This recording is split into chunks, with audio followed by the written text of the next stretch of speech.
Hello everyone, welcome to our channel tech teachers. पिछले कुछ videos में हम कंप्यूटर की तीनों जनरेशन के बारे में देख चुके हैं। आज हम इस वीडियो में कंप्यूटर की फोर्थ जनरेशन के बारे में बात करने वाले हैं। अगर अभी तक आप लोगों ने हमारे चैनल को सब्सक्राइब नहीं किया है तो प्लीज सब्सक्राइब करें ताकि हमारे आगे आने वाली वीडियोस आपको मिलते रहें।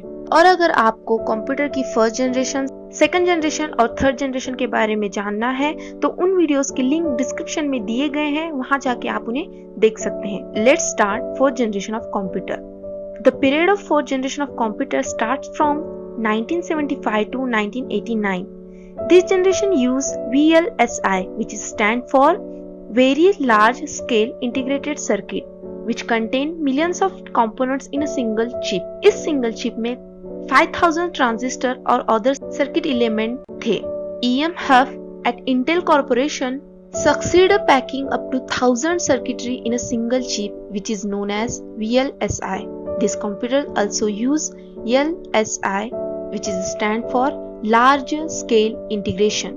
फोर्थ जनरेशन में बहुत सारे एडवांस्ड फीचर थे, जैसे इसमें time sharing, real time networks, distributed operating system where used in the fourth generation of computer. Fourth generation के जो कंप्यूटर हैं वो बहुत ज्यादा पावरफुल, कॉम्पैक्ट, रिलायबल और अफोर्डेबल थे। इसी के रिजल्ट में पर्सनल कंप्यूटर का रिवॉल्यूशन हुआ। इसमें सारे हाई लेवल लैंग्वेजेस यूज किए जाते थे, जैसे C++, डेटाबेस, जावा, PHP। फर्स्ट जनरेशन का जो कंप्यूटर है उसे फिट होने में पूरी की पूरी रूम लगती थी, मगर फोर्थ जनरेशन का कंप्यूटर साइज में इतना छोटा था कि वो अपने हाथ में फिट हो जाता था।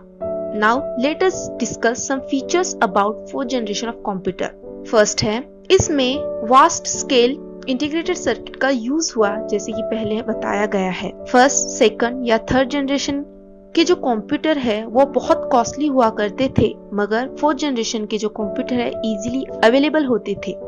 No AC required when we use the fourth generation of computer. During fourth generation computer, networking field में ग्रेट डेवलपमेंट हुआ। ये जो कंप्यूटर है साइज में बहुत ही छोटे थे। The computer of the fourth generation way portable and reliable. ये जो कंप्यूटर है बहुत चीप थे। फोर्थ जनरेशन के कंप्यूटर में पाइपलाइन प्रोसेसिंग यूज हुआ करती थी। इंटरनेट का जो कंसेप्ट है वो इसी जनरेशन में इंट्रोड्यूस हुआ। फोर्थ जनरेशन कंप्यूटर से ही हम पर्सनल कंप्यूटर्स का यूज करने लगे हैं। So let us discuss about some advantages of fourth generation of computer. These computer were used for general purpose.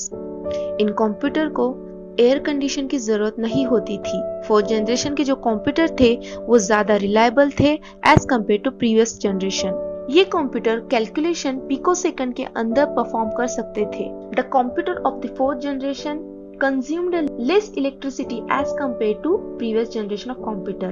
ये कंप्यूटर हीट जनरेशन भी लेस करते थे as compared to previous generation. इनका maintenance cost बहुत लो था। इन कंप्यूटर में micro processor based system थी। Fourth generation computers में मेमोरी स्टोरेज भी बहुत ज्यादा इंक्रीज हुआ। The networking features were developed in the computer of the fourth generation. In computers के जो आउटपुट थे वो मोर रिलायबल और एक्यूरेट थे। इन्हें बार बार रिपेयर करने की जरूरत नहीं होती थी। फोर्थ जनरेशन के कंप्यूटर मेनली कमर्शियल प्रोडक्शन के लिए यूज किए जाते थे। Now the disadvantages of fourth generation computers.